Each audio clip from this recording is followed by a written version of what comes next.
Vedic version. Number 5, to consider the glories of chanting Hare Krishna to be an imagination. Number 6, to give some interpretations to the holy name of the Lord. Number 7, to commit the sinful activities on the strength of the holy name. Number 8, to consider the chanting of Hare Krishna as one of the auspicious ritualistic activity which are offered in the Vedas as fruitivity activity, Karma Kanda. Number 9, to instruct the faithless person about the glories of the holy name.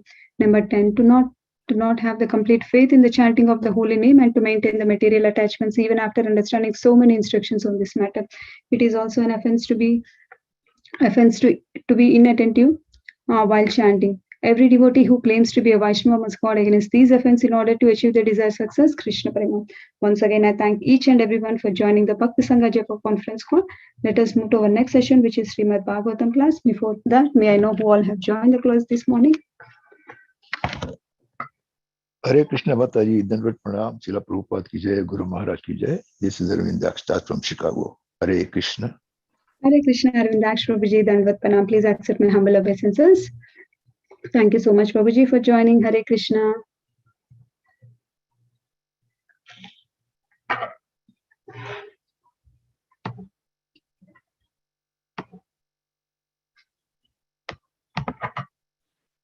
Hare Krishna, Radharani Mataji, Dandavat Pranam, all glories to Srila Prabhupada. This is Vinita Gandharvika Devidasi from Texas. Hare Krishna, very beautiful background, Mataji. Thank you so much, Vinita Gandharvika Mataji, Dandavat Pranam. Please accept my humble obeisances. So all goes to Srila Prabhupada and Gurudev. Thank you so much, Mataji, for joining and giving the association. Hare Krishna. Hare Krishna, Mataji, Dandavat Pranam. Please accept my humble obeisances. All glories to Srila Prabhupada and Shri Guru and Gauranga. All glories to the assembled devotees. Yashamati from Chicago. Radha Shyam Sundarni Jai. Very nice background. Thank you, Mataji. Thank you so much, Mataji, for joining. All goes to Srila Prabhupada and Gurudev. Thank you so much, Mataji, for giving your very valuable association. Hare Krishna.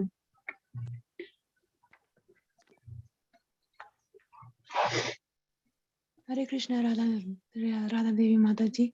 Then pranam to you and all assembled devotees. Guru Maharaj ki jai, Prabhupada ki jai. This is Shivani from Ashur, Virginia. Thank you. Hare Krishna. Hare Krishna, Shivani Mataji, Dandavat Pranam. Please accept my humble obeisances. All goes to Srila Prabhupada and Gurudev. Thank you so much, Mataji, for joining and giving your very valuable association. Hare Krishna. Hare Krishna, Radharani Mataji. All goes to Srila Prabhupada and Guru Maharaj.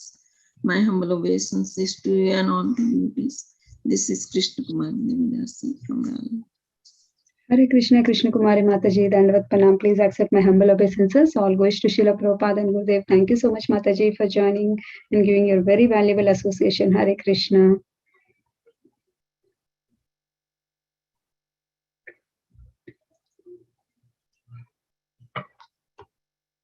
Are there any other devotees who would like to introduce themselves? Hare Krishna, Radharani Mataji, please accept my humble obeisances. All glories to Srila Prabhupada and all the assembled devotees. This is Indulekha Karna Devi Dasi from Lincoln. Hare Krishna, Indulekha Karna Mataji, Dandavat Pranam. Please accept my humble obeisances. All goes to Srila Prabhupada and Gurudev. Thank you so much, Mataji, for joining and giving a very valuable association. Hare Krishna. Hare Krishna, Mataji, shall we start recording? Yeah, sure, Mataji.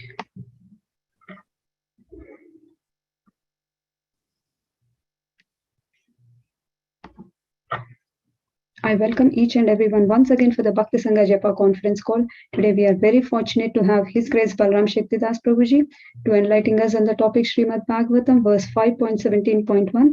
Before handing the call to Prabhuji, I would like to hand over the call to Raj Prabhuji. Hare Krishna Raj Prabhuji. Dandavat Pranam. Please accept my humble obeisances. All goes to Srila Prabhupada and Gurudev. Please take over the call to give the brief introduction about the speaker today. Thank you, Prabhuji. Hare Krishna. Hare Krishna Mataji Pranam to you and all the assembled devotees. All glories to Srila Prabhupada. This is a brief introduction for Balaram Shakti Prabhu. Ram Shakti Prabhuji is a brahmachari devotee connected to ISKCON, Chapati. He completed his metallurgical engineering from NIT, Tiruchirappalli in 2002. Therefore, Prabhuji joined Pennsylvania State University and graduated with a PhD in material science in 2007. While at Pennsylvania State University, Prabhuji took up to Krishna consciousness as a member of Penn State Vedic Society. While at Penn State, he was mentored by His Grace Yugal Kishore Prabhuji. After he moved back to India, he chose to become a full-time monk at Radha Gopinath Mandir. In May 2010, after his brahmachari training, he moved to Govardhan Eco Village and served full-time till December 2021. He is currently in Chennai assisting his aged parents. He's an extremely erudite scholar of the Vaishnava scriptures, and he travels far and wide teaching these books. He is also currently engaged in teaching many of these books online also. Prabhuji is a disciple of His Holiness Radhanath Swami Maharaj. This is a brief introduction for our Prabhuji. Mataji, up to you. Thank you so much, Prabhuji.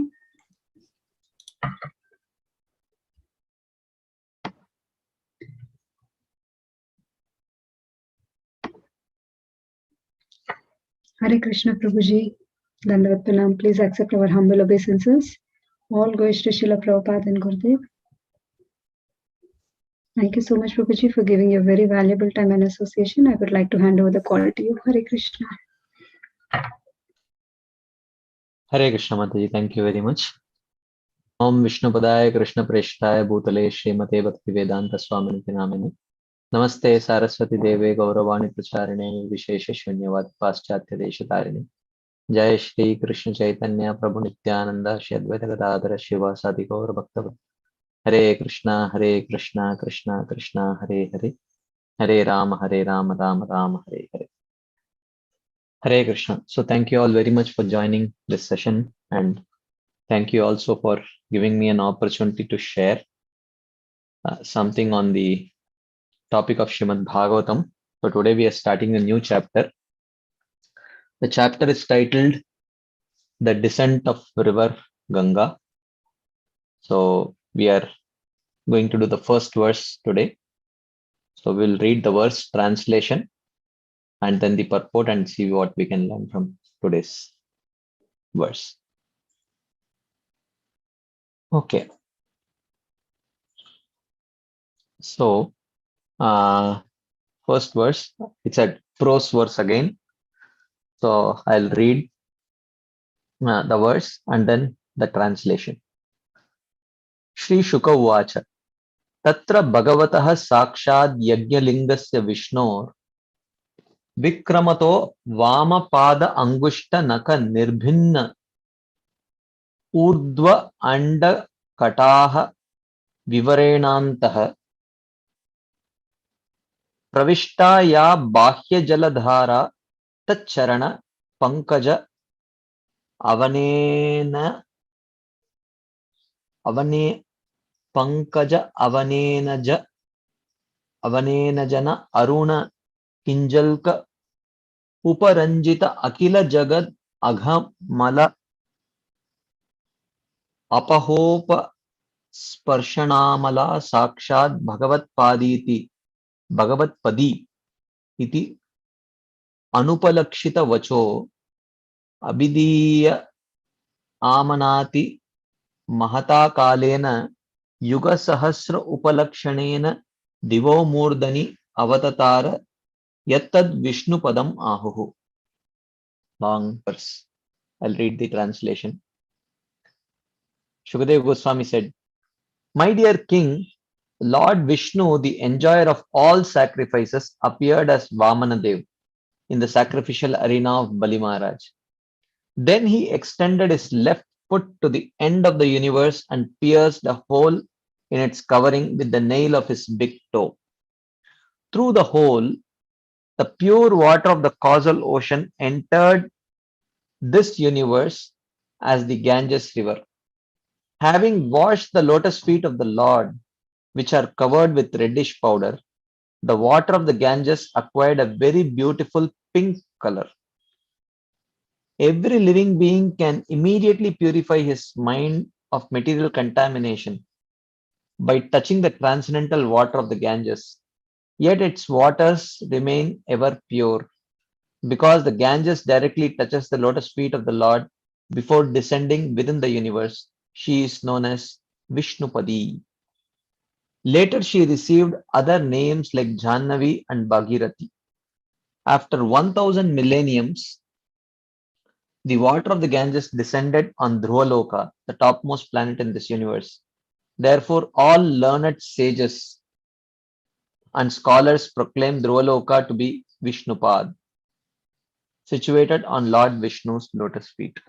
So this chapter is titled Descent of Mother Ganga. So I should be speaking on this topic then. Let's see how it goes. I had a few topics in mind, but I got really confused and I was just debating which one to speak about, and I just put something together and prepared some khichdi. That's all. Let's see how it goes. So, purport, Srila Prabhupada writes, in this verse, Shukadeva Goswami describes the glories of the Ganges river. The water of the Ganges is called Patita Pavani, the deliverer of all sinful living beings. It is a proven fact that a person who regularly bathes in the Ganges is purified both externally and internally. Externally, his body becomes immune to all kinds of disease, and internally, he gradually develops a devotional attitude towards the Supreme Personality of Godhead. Throughout India, many thousands of people live on the banks of the Ganges, and by regularly bathing in our waters, they are undoubtedly being purified both spiritually and materially. Many sages, including Shankaracharya, have composed prayers in praise of the Ganges, and the land of India itself has become glorious because of such rivers as Ganga, Ganges, Yamuna, Godavari, Kaveri, Krishna, and Narmada flow here. Anyone living on the land adjacent to these rivers is naturally advanced in spiritual consciousness. Srila Madhvacharya says, Varahe Vamapadam tu tadanyeshu tu dakshinam padam kalpeshu bhagavan ujjahara trivikramaha. Standing on his right foot and extending his left foot to the edge of the universe, Lord Vamana became known as Trivikrama, the incarnation who performed 3 heroic deeds. So this is the purport, and this chapter is titled Descent of Mother Ganga, and the first very verse speaks about the glories of Ganga, and Srila Prabhupada also glorifies in his purport about bathing in holy rivers, and especially Ganga in this purport. So today we will see on the theme of glories of living on the banks of holy rivers. Of course, I will few themes here and there we will touch. So Srila Bhaktivinoda Thakur in his Shuddha Bhakata Charana Renu Bhajan, he says, Jedina grihe bhajana deki grihete goloka bhai, charana sidhu dekiya Ganga sukana sima pai. So he says, every day Goloka Vrindavan appears in my home when I see Lord Hari being worshipped there. Jedina grihe bhajana deki grihete goloka bhai, charana sidhu dekiya Ganga sukana sima pai. And my joy knows no bounds when I see the Ganges, a river of nectar emanating from the Lord's lotus feet. Charana Sidhu means nectar emanating from the lotus feet. Dekiya Ganga Sukana Sima Pai. So this is anything that is Tadiyanam Samarchanam, anything that is connected to the Supreme Lord is worshipable. And this is very important. Actually, if we cannot worship something connected to Krishna, then we cannot worship Krishna properly. As Srila Raghunath Das Goswami in the very first verse of Manas Siksha, he says, Gurau Goshte Goshtalayishu Sujane Bhusuragane Swamantre Srinamni Vrajana Vayuvad Dvandva Sharane Sada Dambam Hitva Kururatim Apurvam Atitaram Aye Swantar Bhratas Chatubir Abhiyache Dritapada. He says, if you want to establish a relationship with Krishna, he says two things are important. First is to establish a relationship with anything connected to Krishna.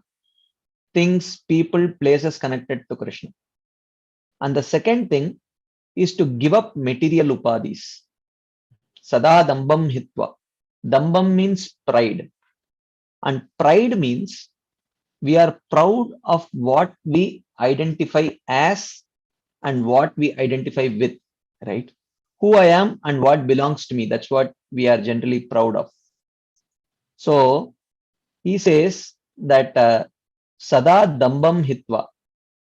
If you want to establish a relationship with Krishna, you should be willing to give up your old relationships. If you are too attached to old relationships, it becomes difficult to establish new relationships, especially if they are incompatible. If they are compatible, you can join them. But if they are incompatible, then you should give one up to take up the other. So he says, Sada dambam hitva. One should be willing to give up one's old upadhis and then establish new upadhis. How to establish new upadhis? He says, Apurvam atitaram kuru. Ratim apurvam atitaram kuru.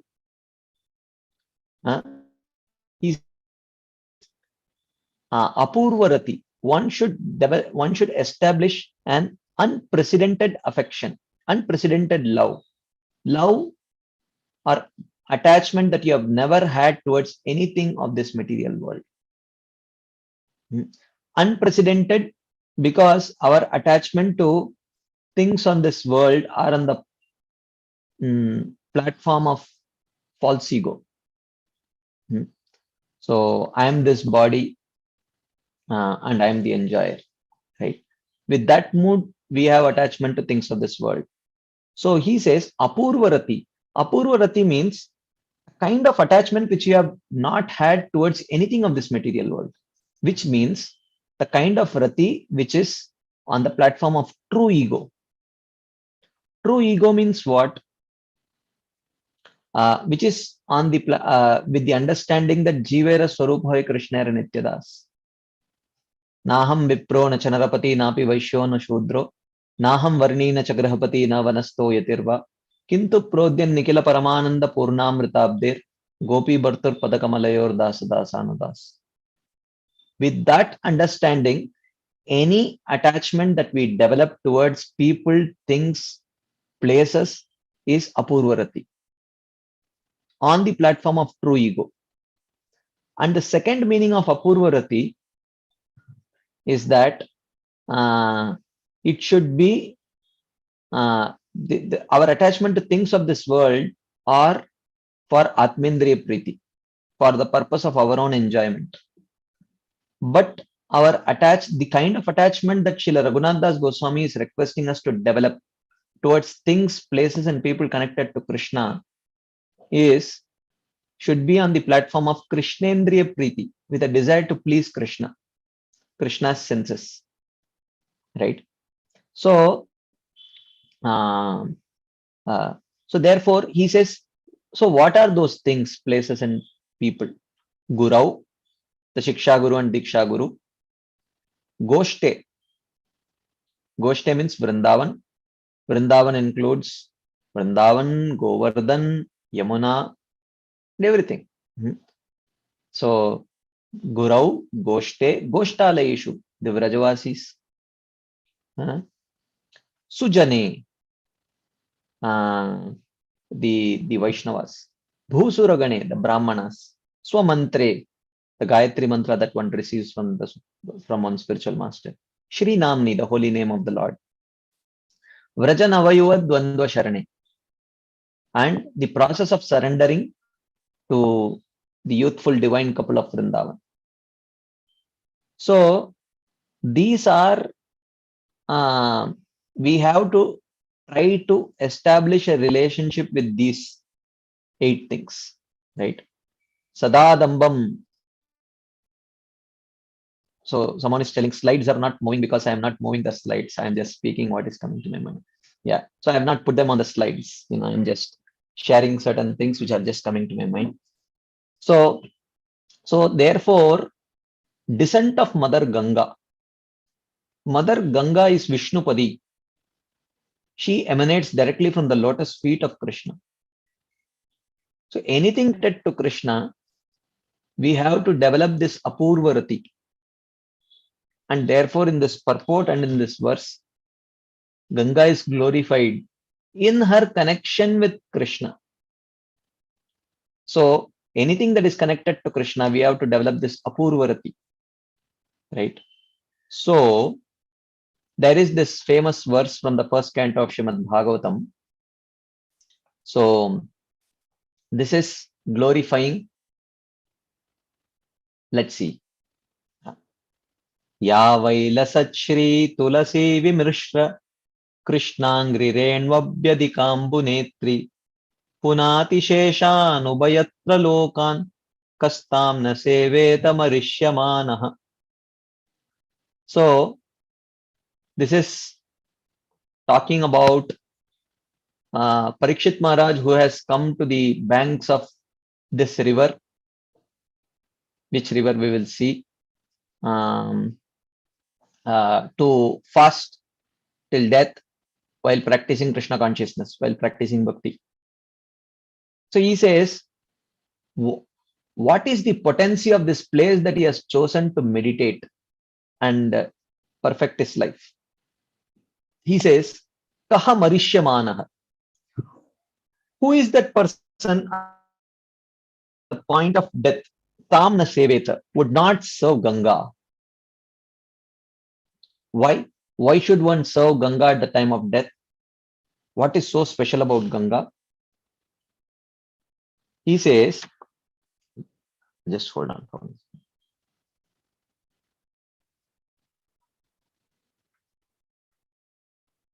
He says that this river, Ganga, Ambu Netri.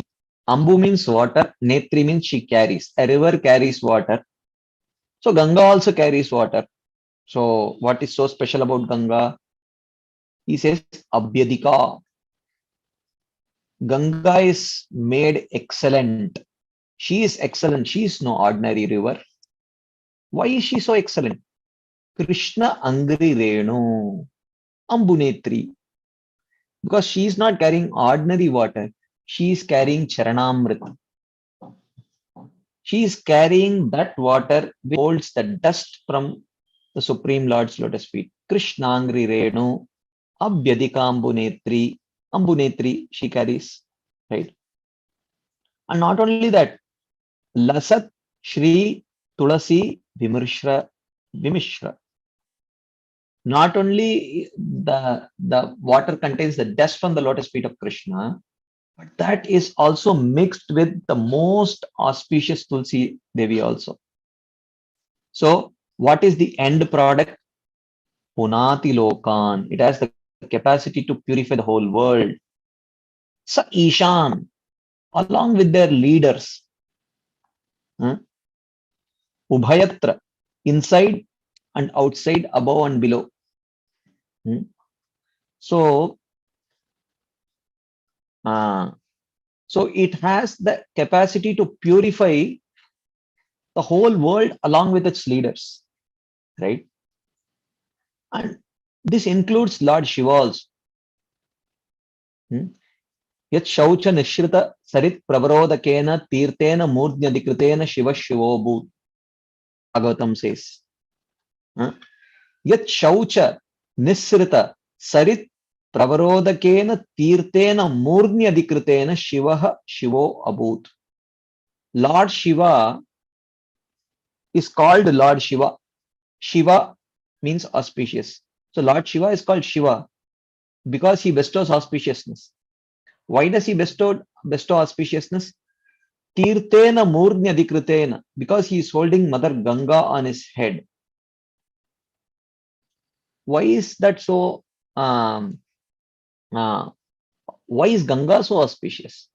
Because Yat Shaucha Nisrita Sarit Pravara. It is the best river, Sarit Pravara, the best of the rivers, because she carries the foot wash of the Supreme Personality of Godhead, Lord Trivikrama. When he raised his left foot and pierced through the universal layers and put a hole through which she came, washed his feet, then came to this earth. So therefore she is called as Sarit Pravara. And holding that Sarit Pravara, or the best of the rivers, on his head, Lord Shiva has become Shivaha Shivo Abhut. Shiva became auspicious. And because of which he is able to bestow auspiciousness upon this whole world. So Prabhupada, in the purport of this verse, very interesting purport. And he quotes Srila Jiva Goswami to write something. So, Maharaj Parikshit, just after receiving the news of his death, within 7 days, at once retired from family life and shifted himself to the sacred bank of the Yamuna river. What? Here, the verse itself says, Ganga. Not directly, but she is the one who carries the dust on the lotus feet of the Supreme Lord. But Prabhupada says Yamuna river. So, generally it is said that the king took shelter on the bank of the Ganges.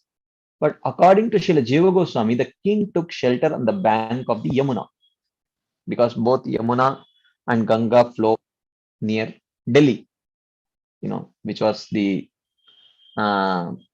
near Delhi, which was the capital city of Parikshit Maharaj. So here he says, Srila Jiva Goswami's statements appears to be more accurate because of the geographical situation. Because of the geographical situation, this seems more accurate. He says, Maharaj Parikshit resided in his capital Hastinapur, situated near present Delhi, and the river Yamuna flows down past the city. Naturally, the king would take shelter of the river Yamuna because she was flowing past his palace door. Prabhupada said, she was flowing past his palace door.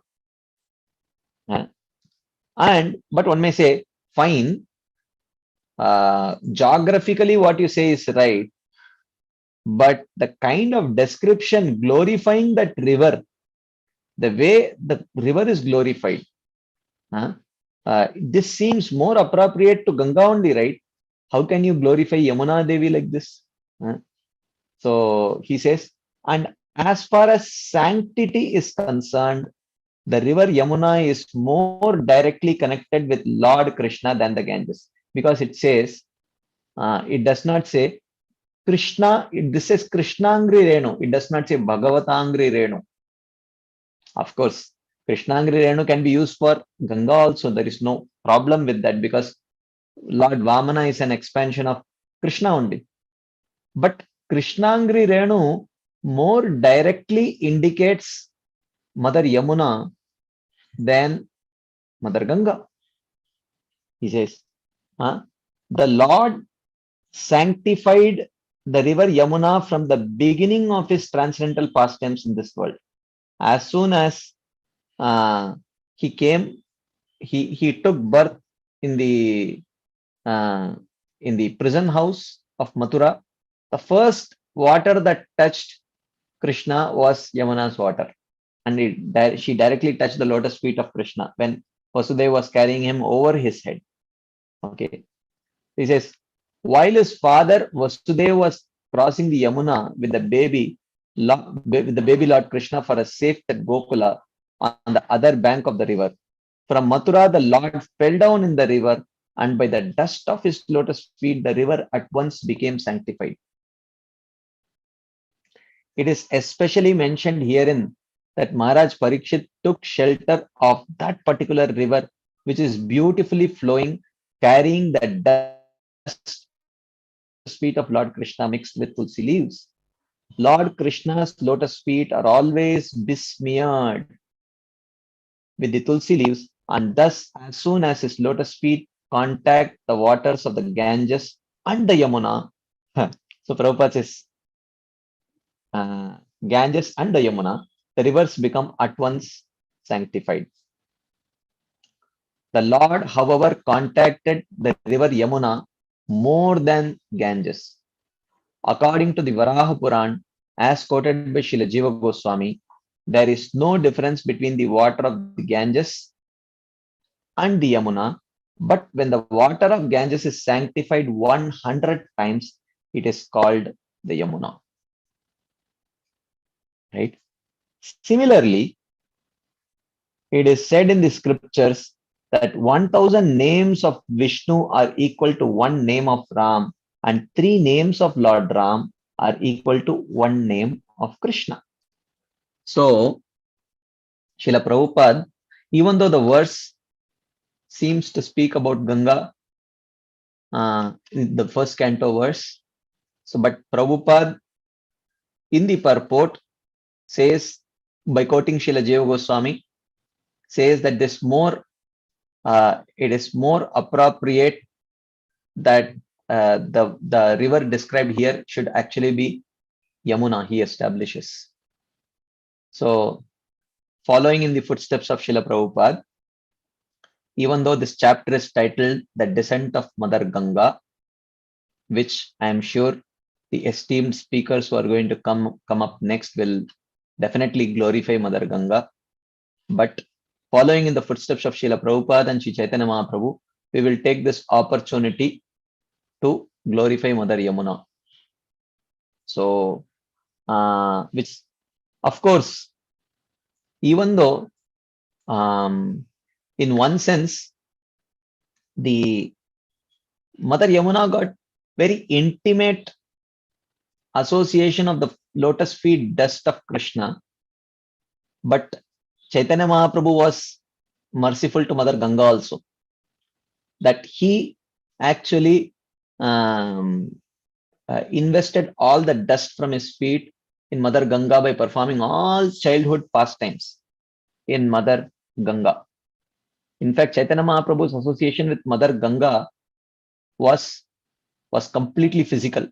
You know, the physical association of Chaitanya Mahaprabhu, Yamuna Devi got very little, but Ganga Devi got completely. But Chaitanya Mahaprabhu's heart was filled with Yamuna Devi. Right? So, if you see the common understanding of Mother Yamuna, she is just one of the 7 holy rivers. Gange Chayamune Chaiva Godavari Saraswati Narmade Sindhu Kaveri Jalesmin Sannidhim Kuru, like we chant to purify the water. Right?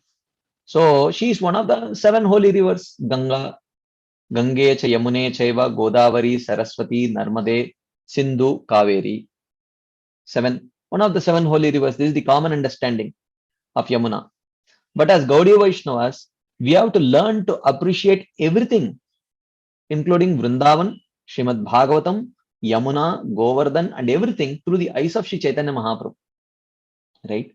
That is why Srila Prabhupada, when he wrote the introduction to Srimad Bhagavatam, he wrote, in the introduction part, he wrote such a big thing about life and precepts of Chaitanya Mahaprabhu. I mean, what connection does it have to Srimad Bhagavatam's introduction?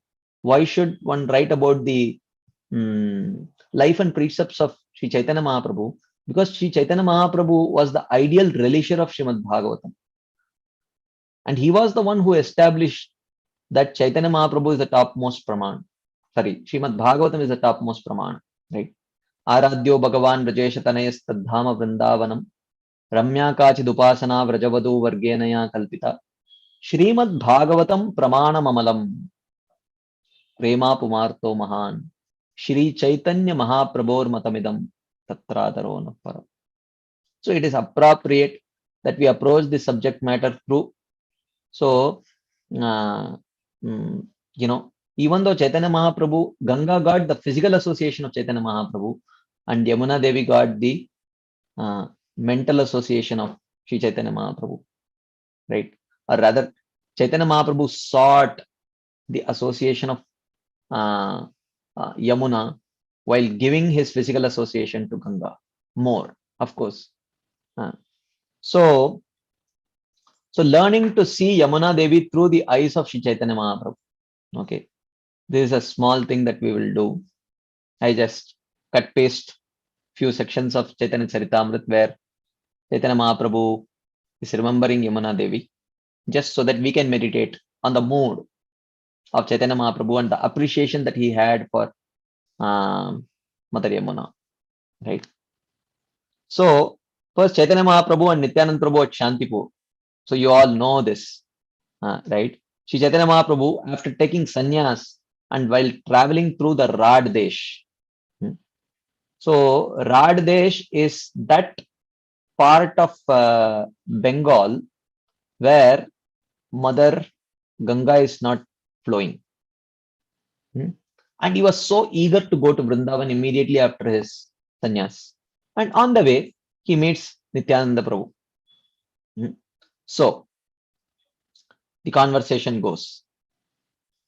Prabhu kahe Shripad tomar kota ke gaman, Shripad kahe tomar sange yaba Vrindavan.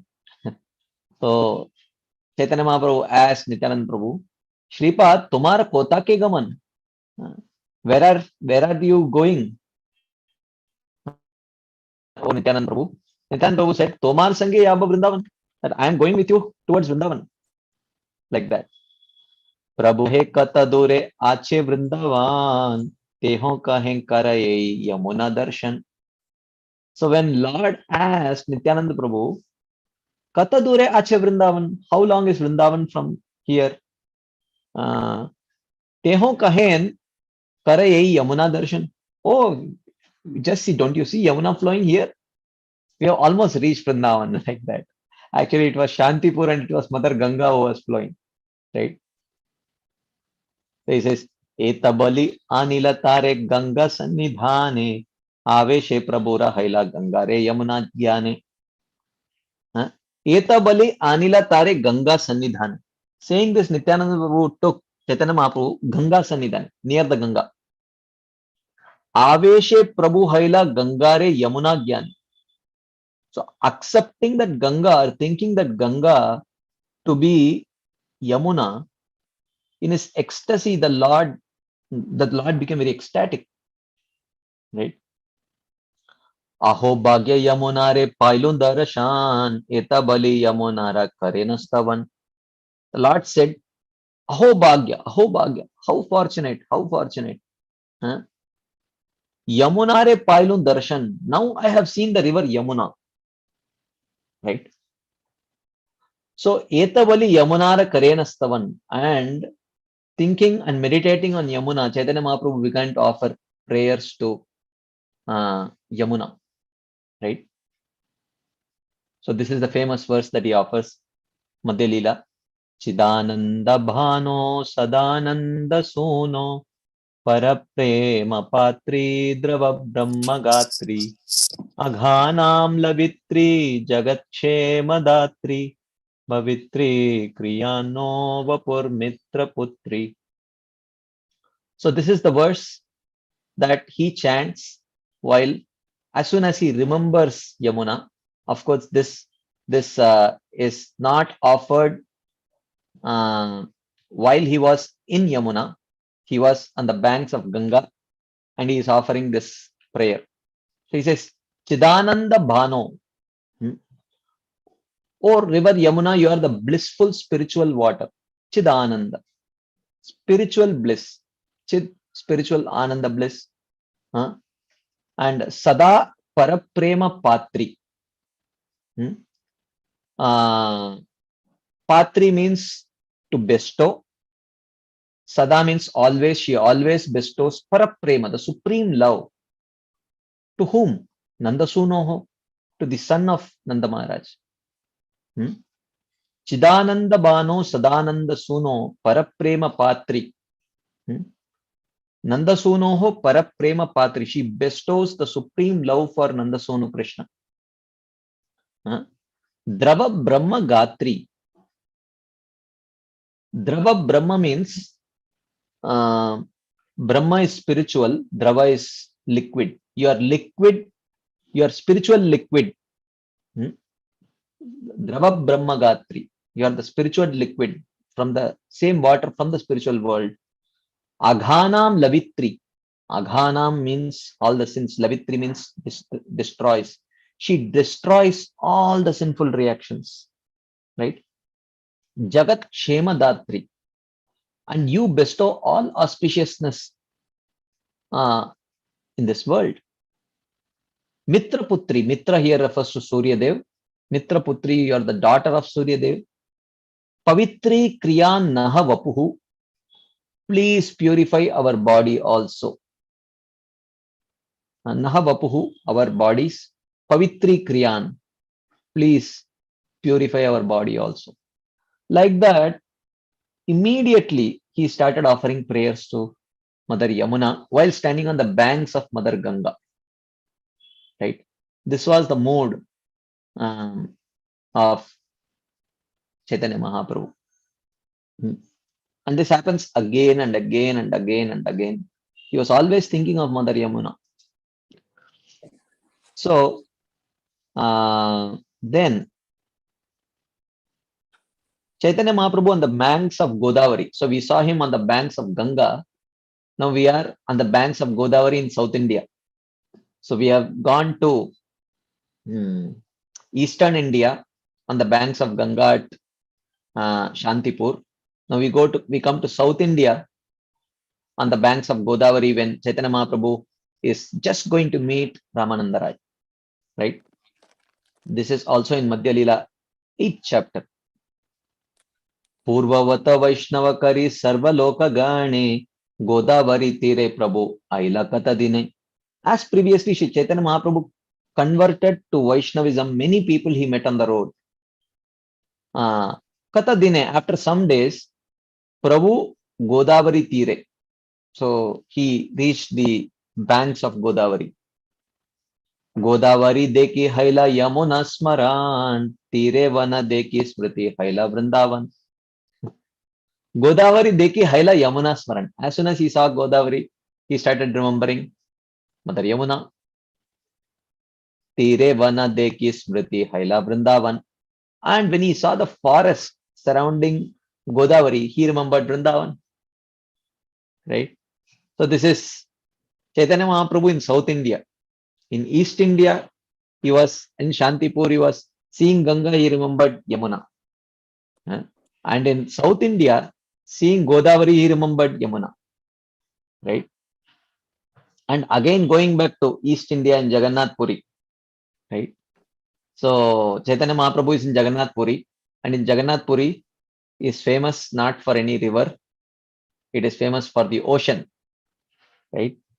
So and seeing the ocean, as usual, he remembers Yamuna again. So I will read the translation again. This is the first verse of this Antya Leela 18th chapter. I have selected just few verses just to establish, just to appreciate Chaitanya Mahaprabhu's appreciation of Yamuna. So whatever is not connected to that, I have just tried to skip. Okay. So in the brilliant, so this is in this first verse is a Sanskrit verse which summarizes the whole chapter, or at least the essential pastime of this chapter. In the brilliant autumn moonlight, Sri Chaitanya Mahaprabhu mistook the sea for river Yamuna again and again. Actually there are so many other episodes, but I didn't want to just go on like that. In Jharikanda also, whatever water body he would see, Chaitanya Mahaprabhu would remember Yamuna. Right? So greatly afflicted by separation from Krishna, he ran and dove into the sea and remained unconscious in the water the entire night. In the morning, he was found by his personal devotees. May that Sri Chaitanya Mahaprabhu, the son of Mother Shachi, protect us by his transcendental pastimes. Like that. So, Ei mate Mahaprabhu Nila chale vai se ratri dine Krishna vichedar nave bhase.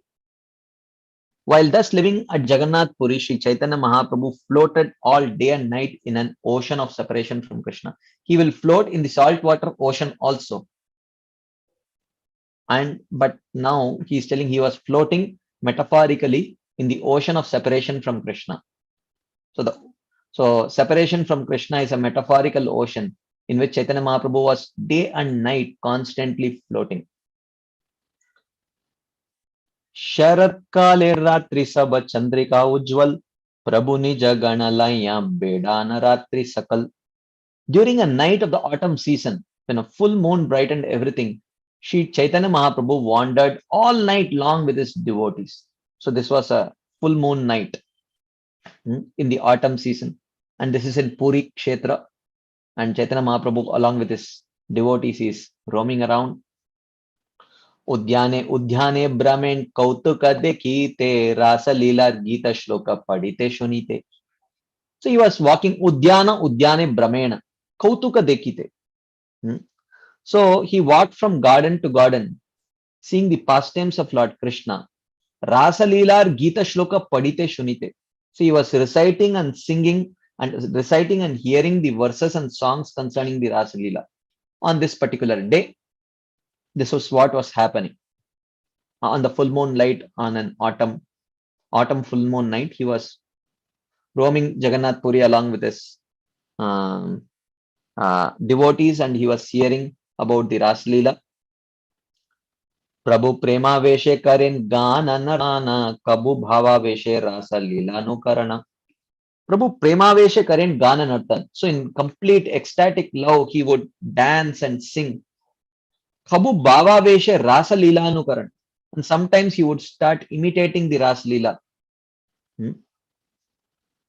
Kabu bhavonmade Prabhu iti uti dhai bhumi padi kabu murcha kabu gadiyai. Kabu bhavonmade Prabhu iti uti dhai. Sometimes in great ecstasy he would run here and there. Bhume padi kabu murcha. Sometimes he would fall down completely unconscious. Kabu gadiyai. And sometimes he would just roll on the ground. Rasa Leela re kashloka yabe pade shune. Purvavata artha karena apane. And during this time, Swarup Damodar Goswami recited a particular verse related to Rasa Leela. And sometimes Chaitanya Mahaprabhu would give an explanation of that verse, and sometimes he would hear the explanation as given by Srila Swarup Damodar Goswami, right? So, ei mata raser shloka sakalei padila sheshe jala kelira shloka padite lagila. So while this description of the Rasa Leela was going on, there was a description of Krishna's Jalakeli Leela. Jalakelira shloka padite lagila. He heard the one verse describing the water pastimes of Krishna. Okay. So, then, so this is that verse from the 10th canto. I will directly read the translation. As an independent leader among elephants enters the water with its female elephants, Krishna, who is transcendental to the Vedic principles of morality, entered the water of the Yamuna with the gopis. His chest had brushed against their breasts, crushing his flower garland and coloring it with red kumkum powder. Attracted by the fragrance of that garland, humming bumblebees followed Krishna like celestial beings of Gandharvaloka. In this way, Lord Krishna mitigated the fatigue of the Rasa dance. So after Rasa dance, Krishna is entering river Yamuna along with the gopis. So this verse is quoted by Srila Swarup Damodar Goswami, and Srila Shri Chaitanya Mahaprabhu is hearing this. Ei mata Mahaprabhu bhramite bhramite aitota haite samudra dekena achambite. So after hearing this verse, he was walking and he just crossed Aitota, the temple of Aitota. Sri Chaitanya Mahaprabhu, he suddenly saw the samudra, the sea. and he had just heard about how Krishna entered Yamuna along with the gopis. Chandrakante uchchalita taranga ujjwal jhalamala kare na Yamunara jal. So brighten Chandrakanti uchchalita taranga ujjwal. So moonlight, this is a full moon day, and moonlight was shining on the waves of the sea, and the waves of the sea jhalamala kare, it was glittering. Yena Yamunara jal, just like the water of Yamuna would glitter on the full moon night. So the ocean water was glittering in the full moon night. Yamunara bhrame prabodhaiya chalila alakshite yai sindhu jhale jhampa dila. So thinking again, the sea for the Yamuna, the Lord ran swiftly and jumped into the water unseen by the others. Paditei haila morcha kichui na jane kabu dubai kabu bhasai tarangera gane. Falling into the sea, he lost consciousness. So, I mean, not because he didn't know how to swim. You know, he perfectly knew how to. But such was his ecstasy, just remembering and thinking about Mother Yamuna, that he became completely unconscious after having entered into the sea. Generally, you sprinkle water when someone becomes unconscious.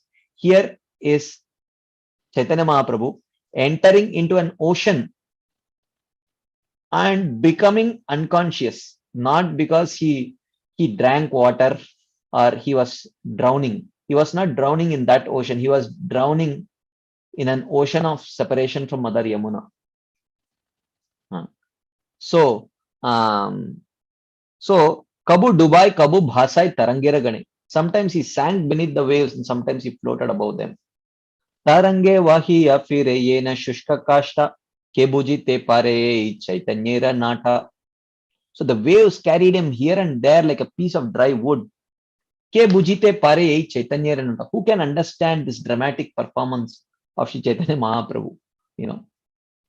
So होनार केरा दिके प्रभु तरंगे लाइया याय कबू डुबाइया रखे कबू भासाइया लाइया. Keeping the Lord sometimes submerged and sometimes afloat, the waves carried him towards the Konark temple. Yamunate jala keli gopagana sange Krishna karen Mahaprabhu magna sei range. Shri Chaitanya Mahaprabhu fully immersed in the pastimes Lord Krishna performed with the gopis in the waters of Yamuna. So all the while meditating on Krishna's pastimes with the gopis in the waters of Yamuna, Chaitanya Mahaprabhu was just getting drifted in that water. Okay, so this was, and later you all know the story. The fisherman catches and he touches Chaitanya Mahaprabhu's body and he gets Krishna Prem and he thinks that he has been haunted by a ghost. And Swarup Damodar Goswami clarifies and all that story. So, but the point is, as soon as he would see any water body, it would remind him of Yamuna, right? And another episode in the Madhya Leela where Chaitanya Mahaprabhu is in Prayag, and on the other side of Prayag, on the other bank of Prayag, other side of Prayag, is a place called Adaila Gram, where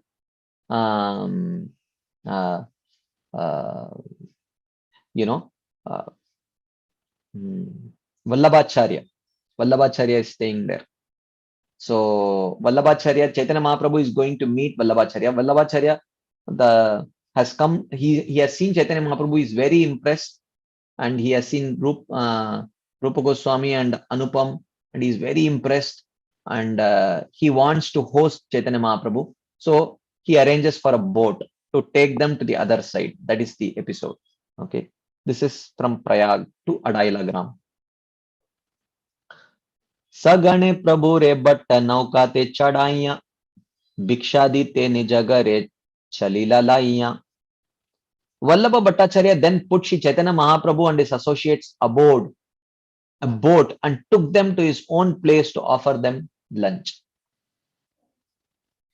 Yamunara jala dekhi chikkana shamala prema veshe Mahaprabhu haila vihvala.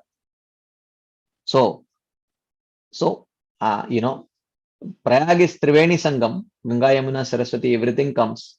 But the particular place where Adaila Gram was there, from Prayag, they had to cross the Yamuna. And you can imagine, this is Chaitanya Mahaprabhu sitting in that boat. What will happen? Yamunara Jaladeki Chikkana Shamala, the shining, seeing the shining black waters of Yamuna. Premaveshe Mahaprabhu Haila Vihvala. Chaitanya Mahaprabhu became completely vihwal, bewildered with ecstatic love. Hunkara kari yamunara jale dila jhampa, Prabhu deki sabara mane khaila bhaya kampa.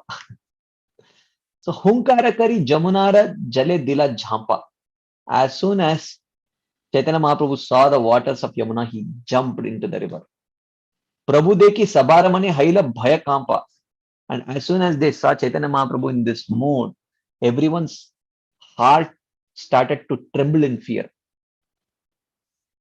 आस्ते व्यस्ते सबेदारी प्रभु रे उठाइला नौकर ऊपर प्रभु नाचिते लागिला. Aste Vyaste Sabedari Prabhura Uthaila. Somehow or other, they just pulled Chaitanya Mahaprabhu and pulled him out of the water and put him on the boat. Naukara Upare Prabhu Nachite Lagil. And Prabhu, Chaitanya Mahaprabhu started dancing in ecstasy when he jumped on the boat. Mahaprabhur bare nauka kare talamala. Dubite lagila nauka jhalake bhara jala. Mahaprabhur bhare nauka kare talamala. So immediately it started shaking because Chaitanya Mahaprabhu was dancing. Dubite lagila nauka jhalake bhara jala. And it was getting filled with water. And because water was coming into the boat and it started sinking. Yadyapi Bhattera Age Prabhura Dhairya Haila Mana Durvara Udbhata Prema Nahe Samvarana. So Yadyapi Bhattera Age Prabhura Dhairya Haila Mana. But suddenly when he would come to an external consciousness for a second, he understood that this Bhatta, Vallabha Bhatta was not of the same Sajatiya, like-minded, and he may not understand. So he tried to restrain himself. But still, even though he tried to restrain himself, he could not. Deshapatra deki Mahaprabhu Dairya Haila Adailara Ghate Nauka Asi Uttarila. So seeing the time, place, and circumstances, Chaitanya Mahaprabhu he restrained himself and then he got down because Adaila Gram had already come. Like that. Anyway, so there are so many such episodes of Chaitanya Mahaprabhu actually, having the kind of attachment to, whatever he would see, it would remind him of Yamuna. And Yamuna has that capacity for people with that right kind of mood and attitude towards Vrindavan. Yamuna is capable of inspiring that bliss, as it Srila Rupa Goswami quotes this in Bhakti-rasam Sindhu, and it is quoted by Srila Krishnadas Kaviraj Goswami in Chaitanya Charitamrita also. Kadaham Yamuna Tire Namani Tava Kirtayam Udbashpah Pundarikaksha Rachayishyami Tandavam. So this is one of the devotees of Krishna praying, O Pundarikaksha, O lotus-eyed Krishna, Kadaham, when would that day be mine? When I, Yamuna Tire, on the bank of Yamuna, Namani Tava Kirtayan, while chanting your holy names, Udbashpaha, with tears flowing in my eyes, flowing from my eyes, Rachayishyami Tandavam, when I would dance in great ecstasy. When would that day be mine? When would that day be mine? When day be mine when I can be on the bank of Yamuna, chanting your names and dancing in ecstasy like that. Okay. So,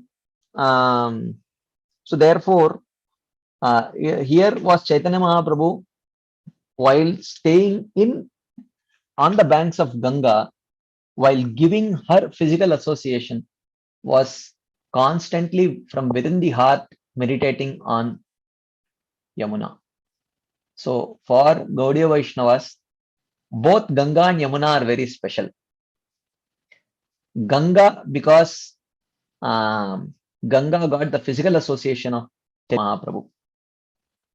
Yamuna, because Yamuna got the physical association of Krishna, and the mental association, or the heart-to-heart association of Chaitanya Mahaprabhu, who was constantly carrying, while Ganga did not get constant physical association of Chaitanya Mahaprabhu, but Yamuna got constant heart-to-heart association, because he was carrying Yamuna in his heart wherever he went. Any water he would see, it would remind him of Yamuna.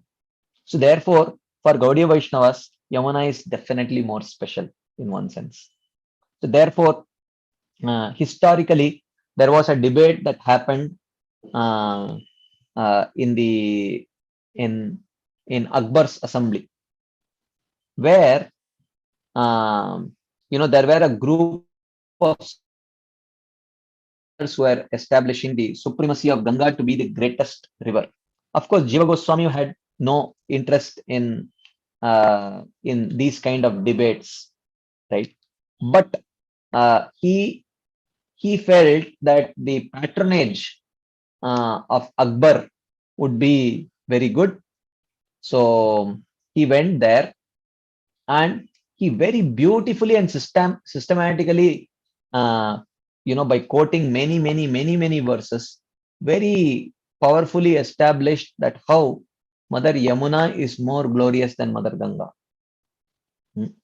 So, and in return, Akbar was so pleased with Jiva Goswami's presentation that he asked, "What do you want in return?" And Jiva Goswami said, "Can you give me some paper?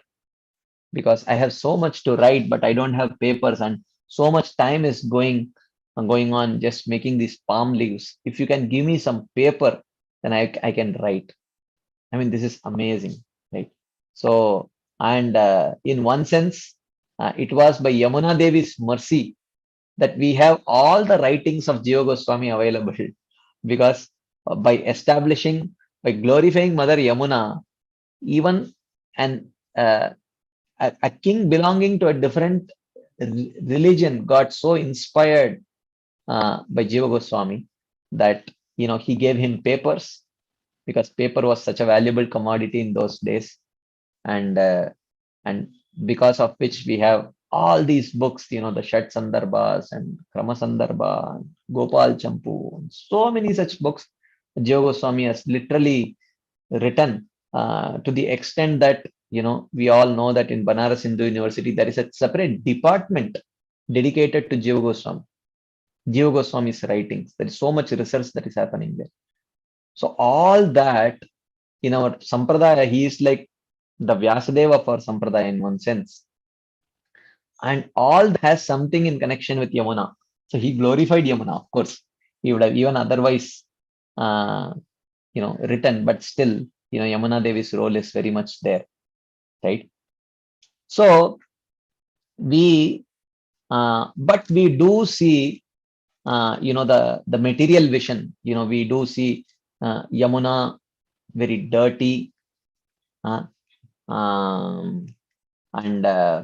we do see Bhagavatam also telling that one who Gokara consciousness, one who has this material consciousness, yes, Tirtha Buddhi, one who goes to a holy place to take bath in that river, he has Gokara consciousness. He has the consciousness of a cow or an ass, like that.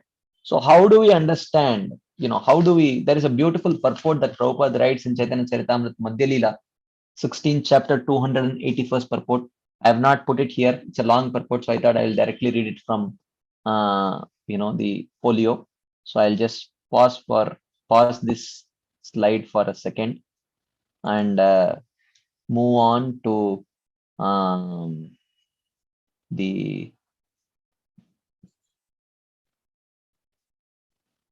okay. So this is Madhya Leela 16.281 purport. I'll just zoom it out for you and show it, and we will read together. Just hold on for a second. So I'll directly read the purport. I'll share the purport with you. Okay, you can see the purport, right? Yeah, I'm sure you must be. Okay, so Srila Prabhupada writes, it was not essential for Sri Chaitanya Mahaprabhu to go to Vrindavan, for wherever he stayed was immediately converted to Vrindavan. So wherever he was, that was Vrindavan, right? Indeed, at that place were also the river Ganges, the river Yamuna, and all other places of pilgrimage. This was also expressed by Sri Chaitanya Mahaprabhu himself when he danced in the Rath Yatra. We can't see the purport. Oh, you can't see? Okay, I'm sorry. Just hold on.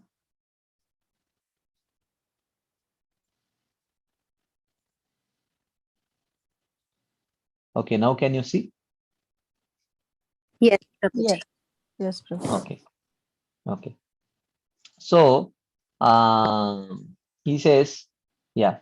At that time, he said that his mind was Vrindavan, Moraman Vrindavan. Because his mind was Vrindavan, all the pastimes of Radha and Krishna were taking place within himself.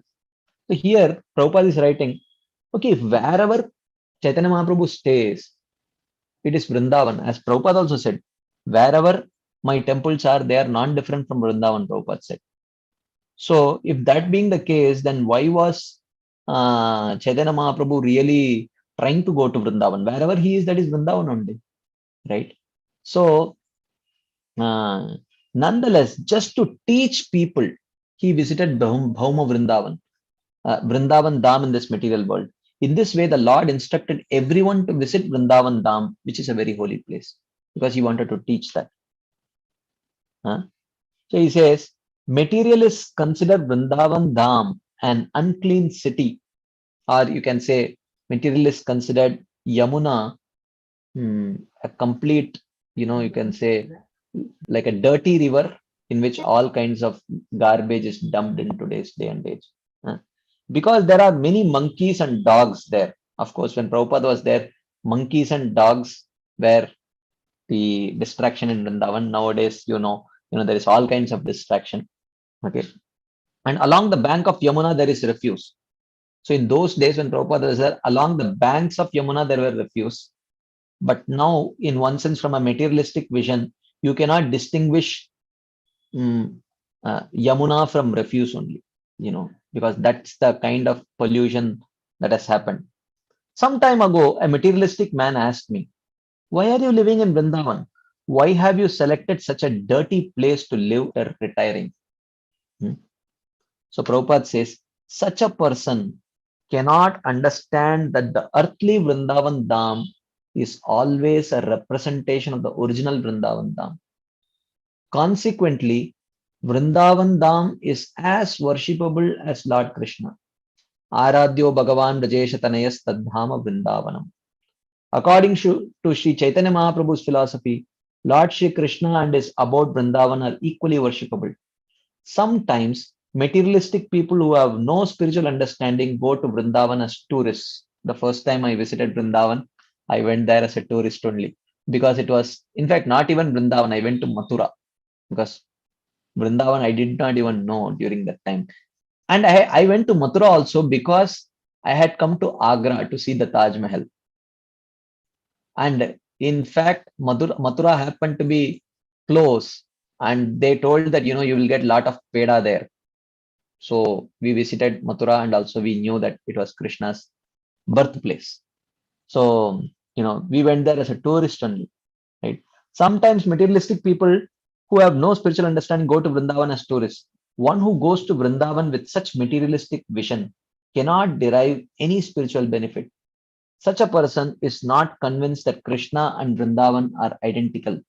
Since they are identical, Vrindavan is as worshipable as Lord Krishna. Sri Chaitanya Mahaprabhu's vision, Moraman Vrindavan, is different from the vision of an ordinary materialistic person. At the Rath Yatra festival, Sri Chaitanya Mahaprabhu, absorbed in the ecstasy of Srimati Radharani, dragged Lord Krishna back to Vrindavan Dham. Sri Chaitanya Mahaprabhu spoke of this in the verses beginning Ahus Chate in Madhya Leela. Okay. So in Srimad Bhagavatam it is stated, Yasyatma buddhi kunape tridhatuke swadhik kalatradishu bhauma ijyadi yas tirtha buddhi salilena karhichit janeshu abhigneshu sayeva gokara.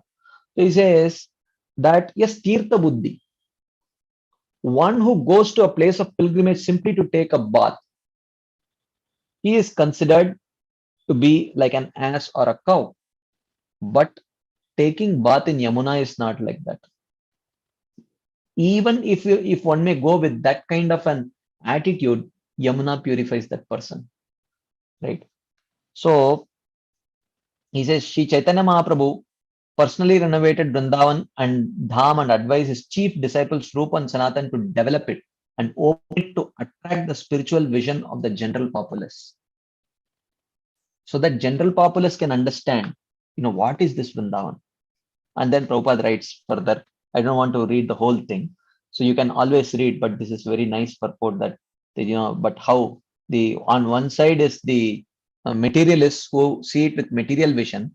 Another side of material vision is the vision of the Prakrita Sahajiyas, who stay there with all kind of nonsense understanding, right? So I will not go through this. You can please read it, but it's a very nice purport that Srila Prabhupada writes. So even though one may see many in this context that we are discussing, Mother Yamuna, looking so not so pleasant to our material eyes, but still, you know, but still in one sense, we have to see with the spiritual eyes that the Yamuna is not the same. So next I will read. So this chapter talks about the descent of Mother Ganga. So I will just very quickly touch on this theme of descent of Mother Yamuna, right, from Garga Samhita. I will just read the translation quickly, so because we don't have time, and I'm sure devotees won't mind if I don't give much time for question and answers, because today is not a very philosophical class. Generally I have a lot of philosophy when I speak, so there are generally some questions, but today is just glorification of Mother Yamuna, so I'm sure devotees may not have much questions. So I'll take this opportunity to share about the descent of Mother Yamuna, which is very interesting. I'll quickly read. There are few stories. One story is from Garga Samhita, another story from Brahma Vaivarta Puran. We will see both very briefly. So, so here, this is in the second canto, third chapter of Garga Samhita. This is called as Kalindi Agamana Varnana, description of Yamuna's arrival. Okay. So, Sri Sananda said, ordered by Lord Krishna in Goloka, in the Goloka at the top, Yamuna, the best of the rivers, circumambulated the Lord and was about to go to the earth. So she decided to come to the earth, right? Then the Viraja river and the spiritual Ganga river both entered the Yamuna. So when Yamuna decided to go, Ganga also joined Yamuna and Viraja also joined Yamuna. Okay. O King Nanda, for this reason, the people know that the Yamuna is the greatest of rivers and the first queen of Lord Krishna. Okay. While Ganga got the touch of the lotus feet of Krishna, which Yamuna also got, but Yamuna also became one of the principal queens of Krishna. And she also had a gopi form in Vrindavan also. So then with great force, breaking through the current of Viraja, the Yamuna left the gate of the transcendental forest grove. So she left from the transcendental Goloka Vrindavan. Okay. Then touching countless universes, she came to the spiritual Ganga. With great force, the great Yamuna river broke through the Ganga's water. She pierced through the Ganga's water. Okay. Then the Yamuna came to an opening Lord Vamana's left toe had made in the top of the universe. So the same toe through which Mother Ganga comes, the same through that same toe Yamuna also comes, right? So then with Sri Ganga entering that opening, the Yamuna, the best of the rivers, then came to the unconquerable Lord's abode of Vaikunta in the planet of Maharaj Dhruva. So then she came to the Dhruva planet, which is also considered to be a kind of Vaikunta. Then Yamuna came to Brahmaloka. Then falling from Brahma's planet, she went to the hundreds of planets of the demigods. She went from one planet to another. Then with great force, she fell on Mount Sumeru. Flowing from its peaks, she broke the stones on its slope. So you will read Ganga's descent also in Bhagavatam. We are reading Yamuna's descent from Garga Samhita today, right? Then in order to go south from Mount Sumeru, Sri Yamuna left Sri Ganga's path. So till then, Ganga and Yamuna were flowing together, but then there they were going to split. Then the Ganga went to Mount Himavat, and the great river Yamuna went to Mount Kalinda. So therefore she is called as Kalindi. So in this material world, she seems to come from the Kalinda mountain, so she is called as Kalindi, right? Because she is thus Mount Kalinda's daughter, she is named Kalindi.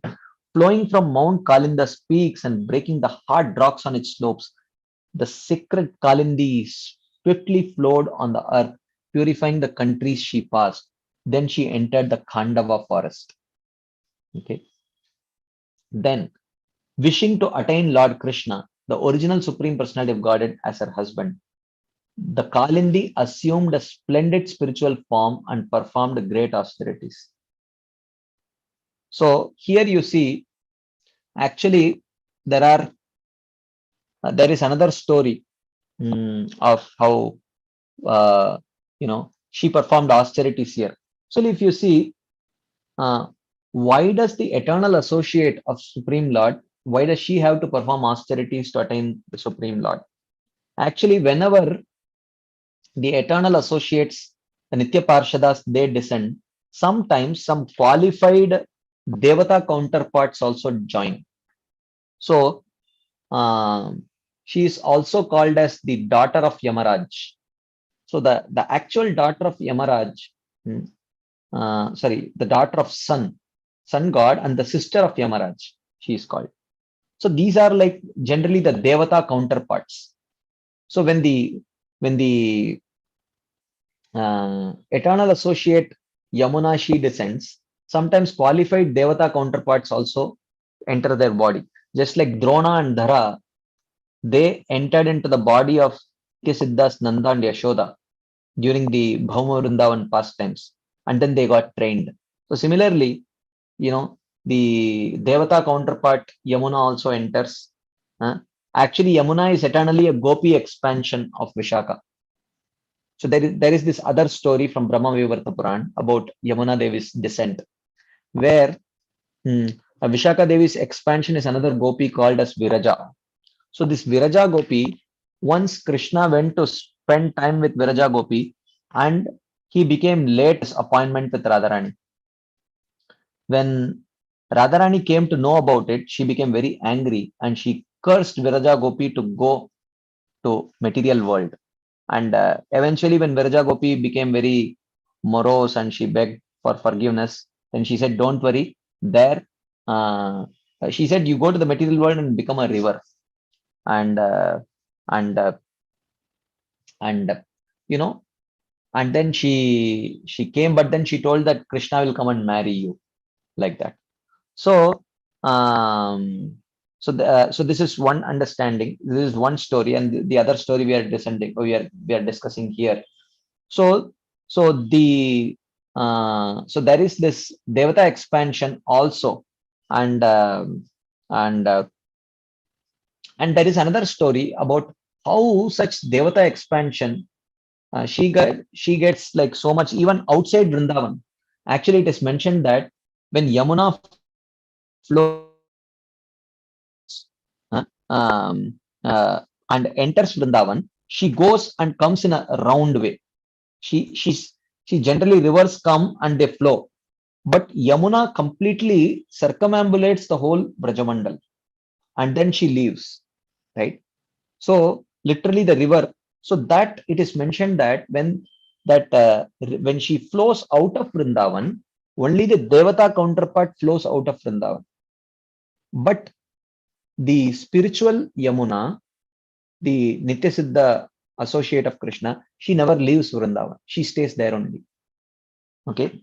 So the Devata counterpart flows into Vrindavan and flows out of Vrindavan. But that Yamuna which is surrounding Vrindavan, it is just the Nityasiddha counterpart, the Nityasiddha associate of Krishna. Okay. And anyway, there are so many such stories about Yamuna's Devata counterpart also, but I will not go into the details of that.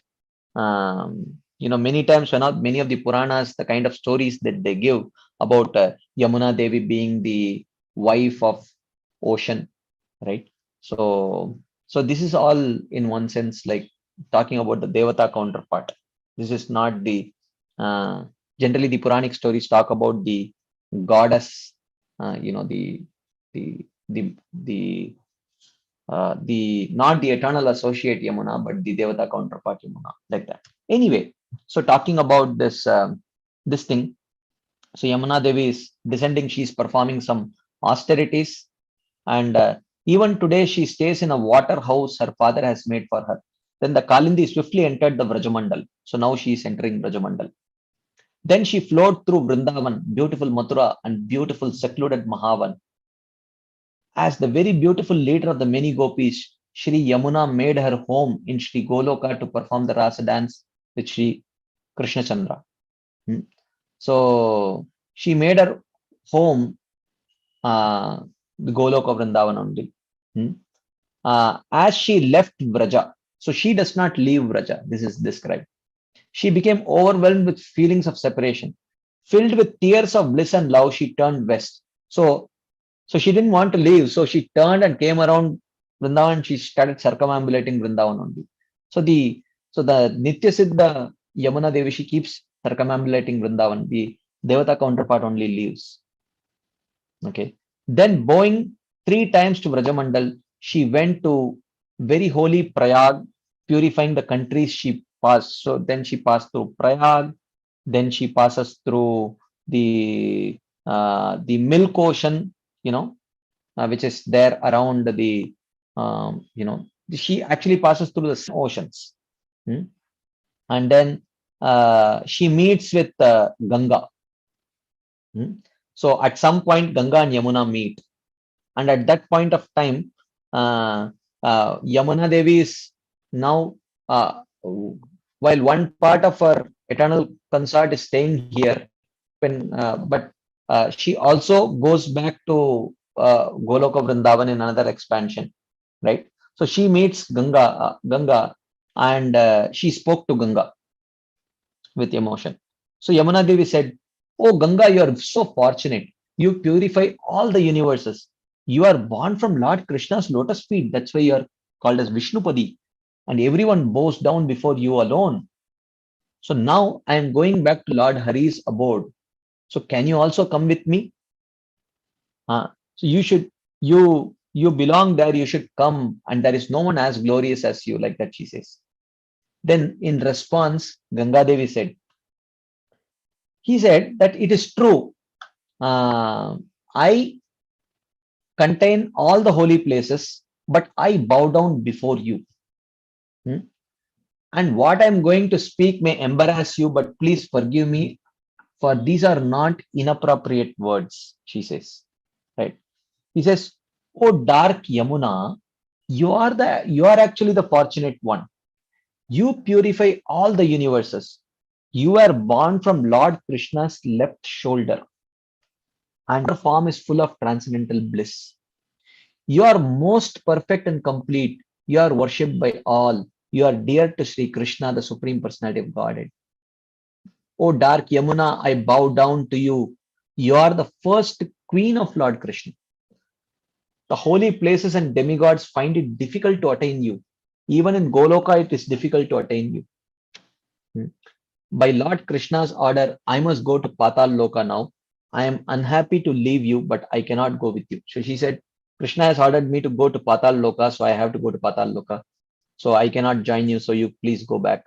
And then, so then she says, actually, I will become a leader of many gopis in the Rasa dance circle in Sri Vraja.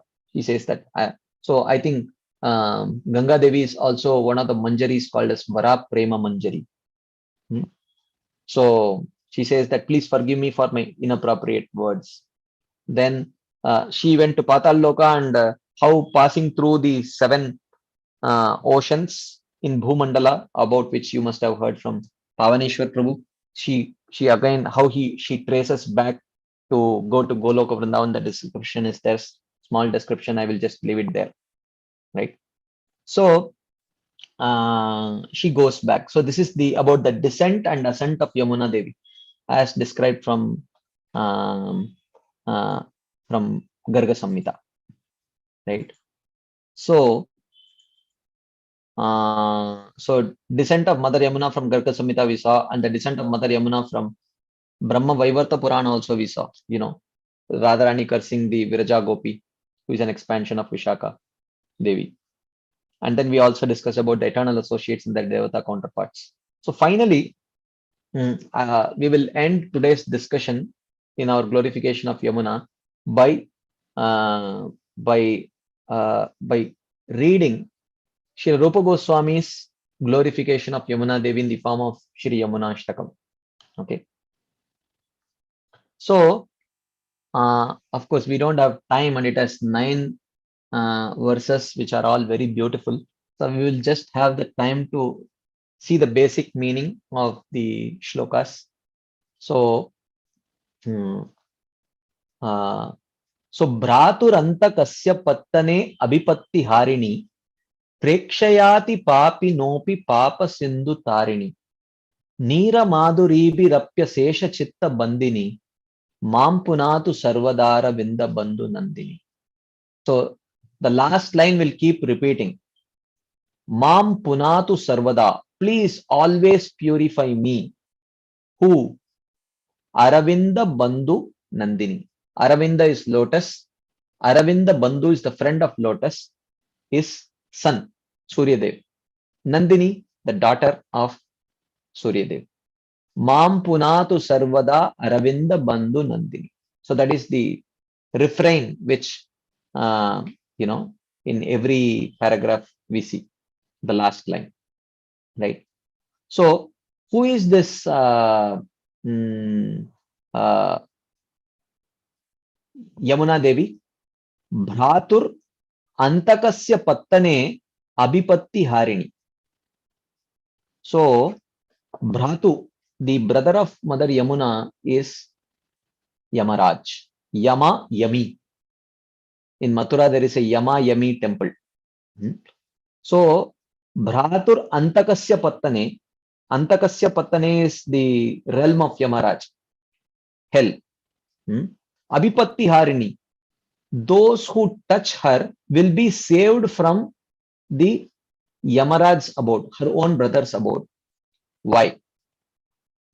There is a story about it. Of course, this is, you can say, one part of the story. You can say like, of course, she is an eternal associate of the Lord, but still there is a story like this in Vrindavan. Once Yamaraj came to meet Yamuna Devi, his sister, and it was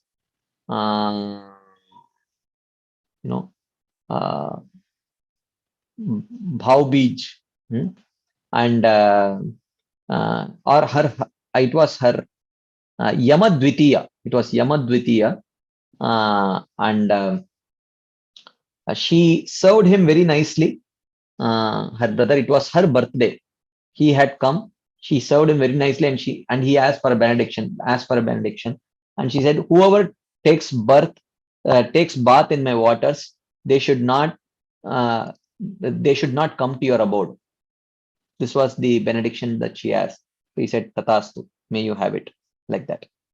Right? So that is the first line. Bhratur antakasya pattane abhipatti harini. Prekshayati papinopi papa sindhu tarini. Prekshaya, if one takes darshan of Yamuna, ati papinopi, he may be the most heinous sinner. Papa sindhu tarini. It destroys, an ocean of sins from that person. Neera madhuribir api ashesha chitta bandini. So he says that Neera Madhuribir means attractive. Her waters are so attractive that ashesha chitta bandini. It attracts, it captivates everyone's heart. She's so beautiful. Her waters are so beautiful and charming that it can attract anyone's heart. Like that. Mam punatu sarvada aravinda bandhu nandini. Oh, the dear daughter of sun god Yamuna Devi, please purify me. Always purify me. Like that. Then Harivari Dharaya Bimanditoru Kandava Pundarika Mandalodya Dandajali Tandava Snana Kama Pamarogra Papa Sampadandini Mampunatu Sarvadara Vinda Bandhu Nandini. So he says, Mampunatu Sarvada Aravinda Bandhu Nandini. May that Yamuna Devi, the daughter of Surya Dev, always purify me. Abhimandita.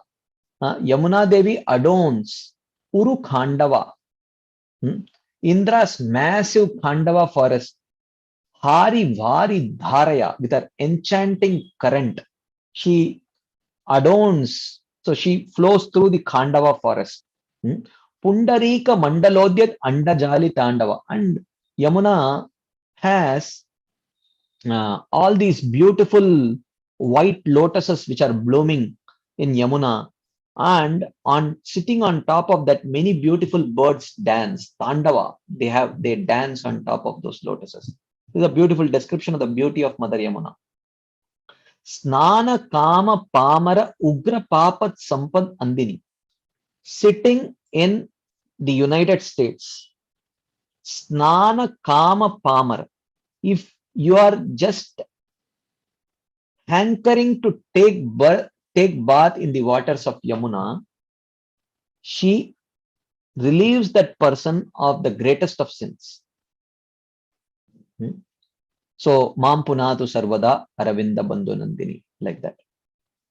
Then, Shikharabhimrishta Jantu Durvipaka Mardini Nanda Nandanantaranga Bhakti Pura Vardini Tira Sangamabhilashi Mangalanu Bandini Mampunatu Sarvadara Vinda Bandhu Nandini. So she says that Shikara Abhimrishta, if you take one drop of Yamuna and sprinkle it on one's head, he says Jantu Durvipaka Mardini. Durvipaka. Durvipaka means the most heinous crime that one can ever perform can be cleansed by one drop of water from Mother Yamuna. Right? Bhakti Pura Vardini. Nanda Nandana Antaranga Bhakti Pura Vardini. And she has the capacity to Vardini, to enhance the Bhakti Pura, the flow of devotion towards Nandanandan, towards Sri Krishna. Antaranga, within one's heart. Tira Sangamabhilashi Mangalanu Bandini. And Tira Sama Abhilashi. Tira is banks, Sangama is in the association, Abhilashi. One who desires to stay in the banks of Yamuna, Mangalanu Bandini, she bestows him. Abhilashi, he says. She does not say whoever stays in the banks of Yamuna. He says Tira Sangama Abhilashi, one who desires to stay in the bank of Yamuna, she bestows all good benedictions upon that person. Mam Punatu Sarvada Aravinda Bandhu Nandini. Right?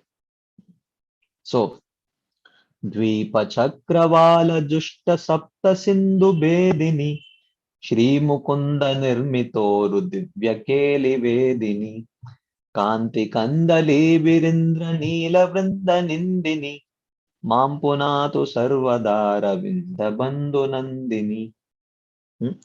So Dvipa Chakra Vala Jushta Sapta Sindhu Bedini. We saw during Yamuna's backward ascent towards Goloka Vrindavan. She pierces through the 7 oceans and 7 islands of Bhumandala, and then she goes. And Shri Mukunda Nirmitoru Divya Keli Vedini. So if we take shelter of Mother Yamuna, she can reveal to us the Divya Keli, Uru Divya Keli, the divine pastimes Shri Mukunda Nirmita, which Lord Mukunda had performed. Kanti Kandalibir Indra Neela Vrinda Nindini. Kanti Kandalibir, with her dark shimmering beauty, Nindini, she defeats Indra Neela Vrinda, the beauty of a collection of blue sapphires. Her, how you put together as many most beautiful blue sapphires as possible. Her shimmering beauty defeats the beauty of all those blue sapphires. Okay. Maturena mandalena charuna bimandita premanadda vaishnavadva vardhanaya pandita urmidor vilasa padmanabha pada vandini mampunatu sarvadara vinda bandhu nandini. So he says, Maturena mandalena charuna bimandita, ornamented by the supremely enchanting land of Mathura Mandal. So Mathura Mandal includes Vrindavan also, the whole 84 Roshas. Premanadda Vaishnavadva Vardhanaya Pandita. Pandita means very skillfully, she inspires the path of spontaneous devotion in the hearts of loving Vaishnavas who take bath in her. So, Urmi Dor Vilasa Padmanabha Pada Vandini. Her Urmi, her waves, whenever she comes up, it looks like she's extending her 2 hands and Padmanabha Pada Vandini, and she is worshipping the lotus feet of Lord Padmanabha, Krishna. Mam Punatu Sarvadara Vinda Bandhu Nandini. Right? Ramya Tira Rambamana Gokadamba Bhushita Divya Gandha Bhakkadamba Pushparaji Rushita Nanda Sonu Bhakta Sangha Sangamabhi Nandini Mampunatu Sarvadara Vinda Bandhu Nandini. Ramya Tira, her banks are so attractive. Why? Bhushita, because it is beautified by Rambamana Gokadamba. Kadamba here refers to, Kadamba comes twice. In the first meaning, the Kadamba refers to group. Go Kadamba means group of cows. Rambamana means they are moving. They are shouting, right? So the banks of Yamuna are beautified by a groups of moving cows. Then Kadamba Pushparaji Rushita also. Divya Gandha Bhakkamba Pushparaji Rushita. So then it is also beautified by a row of Kadamba trees, which are yielding divinely fragrant Kadamba flowers. Nandasonu Bhakta Sangha Sangamabhi Nandini. Nandasonu Bhakta Sangha. Nandasonu is Krishna, Bhakta Sangha is devotees, Sangama in their association, Abhinandini.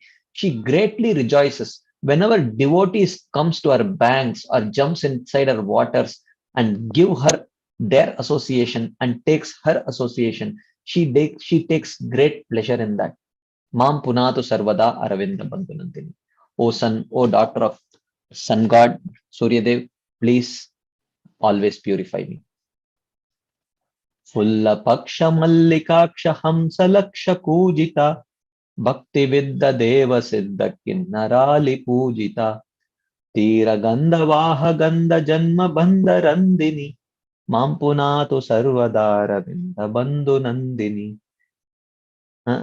So, Fulla Paksha Mallikaksha Hamsa Laksha Pujita. Fulla Paksha means with those who have completely spread their wings in great joy. Mallikaksha Hamsa.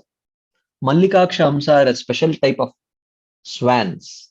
Laksha, and there are lakhs of them. Pujita, they are singing sweet sounds.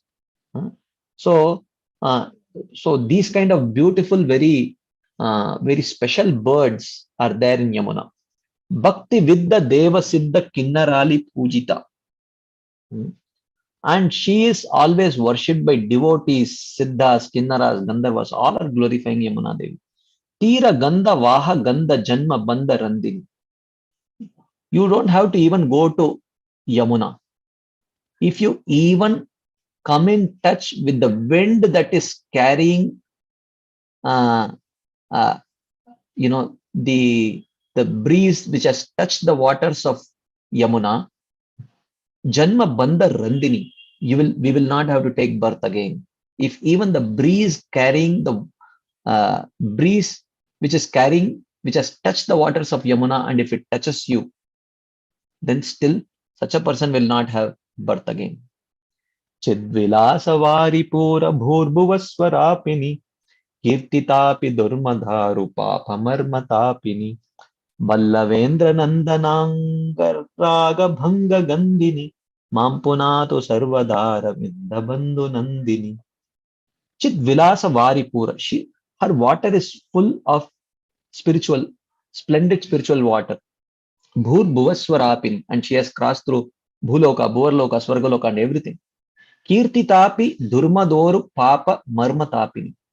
And if you sing her glories, the most heinous of sins and offenses towards everyone she destroys. Offensive attitude she destroys.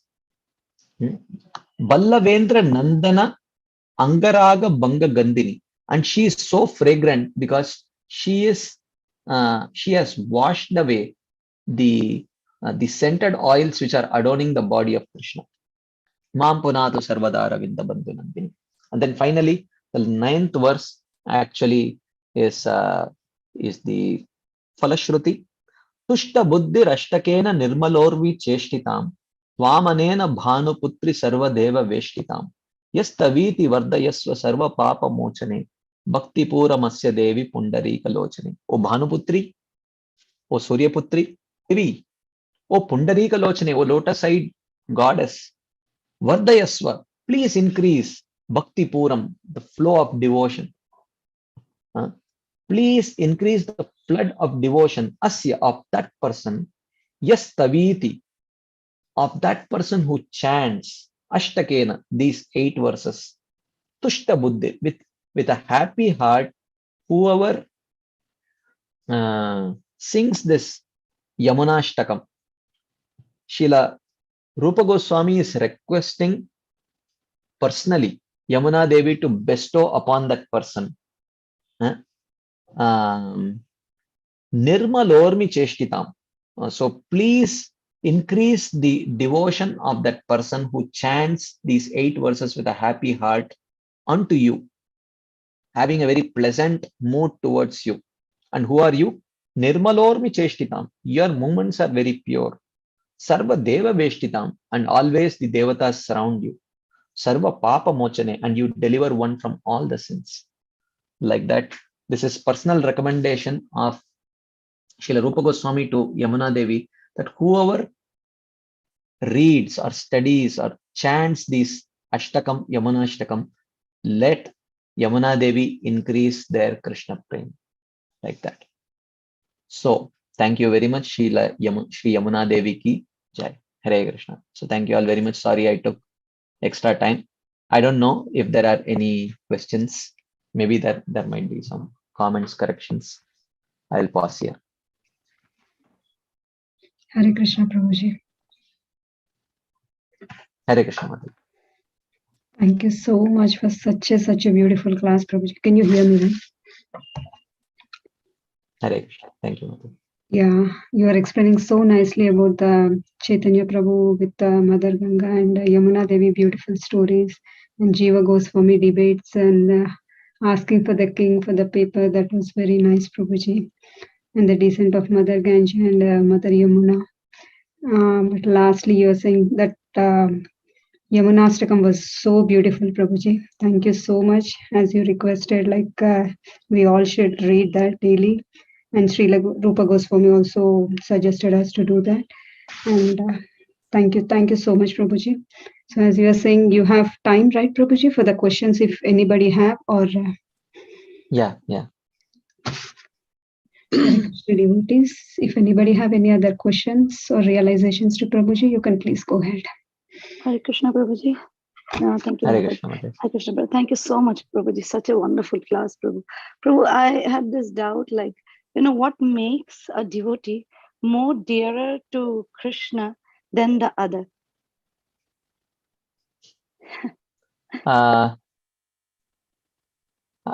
Yeah, so many things. Basically, his surrender to Krishna and his appreciation of everything connected to Krishna. As Prabhupada said, love me, love my dog. So you show your love to me by how you love my dog.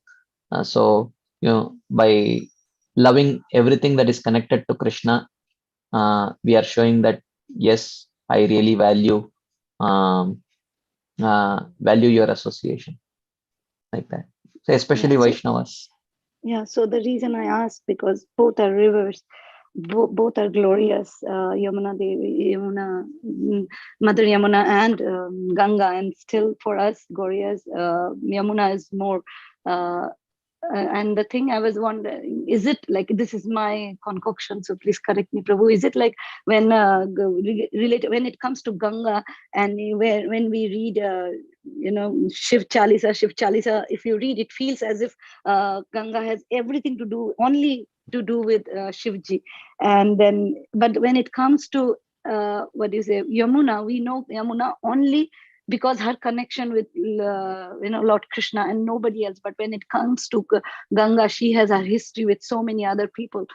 So is it because of that? Can that be one of the reasons, Prabhu, that Yamuna is more dearer to the devotees, and of course because she is more dearer to Krishna? Well, for us it is very dear because we follow Chaitanya Mahaprabhu. Yes, Prabhu. Yeah. Okay. Thank you, Prabhu. Hare Krishna. Hare Krishna, Prabhu. Hare Krishna. Prabhu, we started the class by saying that Parikshit Maharaj sat outside his palace and by the side of Yamuna. Then why is Ganga referred? Because there is always different multiple acharyas give multiple opinions. The common opinion is Ganga, but it's also understood that Jiva Goswami says no, it is Yamuna. So, but geographically, Prabhu? Yeah, even geographically, even Ganga also flows close to Delhi. So it's not inappropriate to say Ganga also. So while Srila Vishwanath Chakravarti says Ganga only, Jiva Goswami says Yamuna. So both. Prabhupada says in the purport both Ganga and Yamuna, he says. So like that.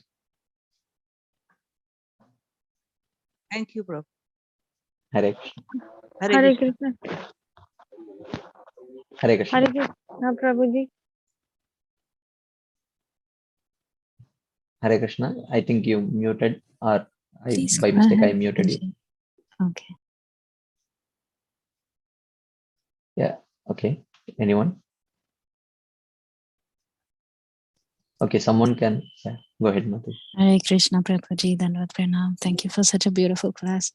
So while you were explaining how Yamuna Devi descended, it seemed very close to how Ganga also descends. So, yeah. So Prabhuji, my question is, you were talking about how all the different devatas that are eligible can also join to become, could also join to become Kalindi Devi, right? So do we understand that we can have multiple souls in one body? Is that what? Yeah, quite possible. Okay. Yes. Yeah. Only if they are, because one is from the spiritual world, so they all go back and separate out. Yeah. Okay. Thank you so much, Prabhuji. I was also wondering, like when we, like during the bathing time, we say Ganga, Ganga, Ganga. So is it possible to switch it around also? Can we say just Yamuna, Yamuna, or does it matter, or is it? Because I mean, if you are taking bath in Yamuna, then you can say Yamuna. If you are taking bath in Ganga, you can say Ganga. I don't know. I mean, you can think of Chaitanya Mahaprabhu in whatever water he took bath, he remembered Yamuna Devi. Yes.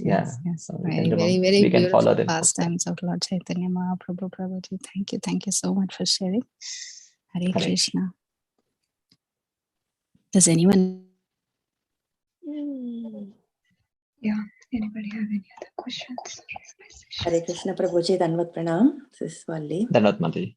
Yeah, very nice explanation, Prabhuji, about both the rivers and how they are associated and what we feel, whereby our mind goes, the energy flows. That's what they say. So when we are attached to those places and those rivers, we remember our earthly land like Matrabhumi when you say all those things, Prabhuji. I just shared one more link where we read this Yamunastakam. That's also very, very beautiful by Adi Shankaracharya. We used to chant this Yamunastakam also. So it starts with Murarikaya Kalimala Lama Vari Dharini, because she got that blackness only because of the touch of Sri Krishna. Because the Neela color of Krishna, it came to the Yamuna river. That's what the sloka starts with. And Dhuno Tume Manomalam, every Astakam, right? 8 stanzas. Everything ends with Dhuno Tume Manomalam Kalinda Nandini Sada. All the lines in the fourth one, it ends with that one. Same meaning. Yeah, the same meaning. Yeah. Mampunatu Sarvada Ravinda Bandhu Nandini. Yes, Prabhuji. I just remembered that Astakam while you are chanting this one. So I just shared the link if anyone wants to recite. That's also so very beautiful. Hare Krishna. Thank you. Thank you for your services. Back with your parents, you are doing these services for us, Prabhuji. Thank you very much for that. Thank you. Okay. I have another class now. So if it is okay, I'll just quickly have to take my dinner and then next class starts actually. Sure, yeah.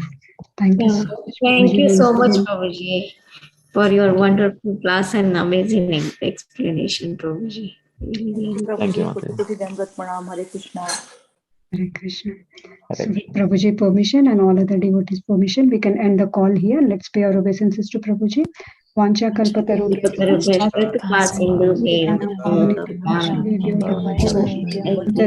Bhagavatam ki jai. Balaram Shakti Prabhuji ki jai. Thank you so much, Prabhuji. Thank you, Prabhuji. Thank you, Prabhuji. Thank you, Prabhuji. Dandavat Pranam. Hare Krishna. Krishna Prabhu, Dandavat Pranam. Prabhuji, Dandavat Pranam. Hare Krishna. Thank you, all dear devotees. We'll end the call here. Thank you so much, Prabhuji, for the beautiful class. Thank you, Prabhuji.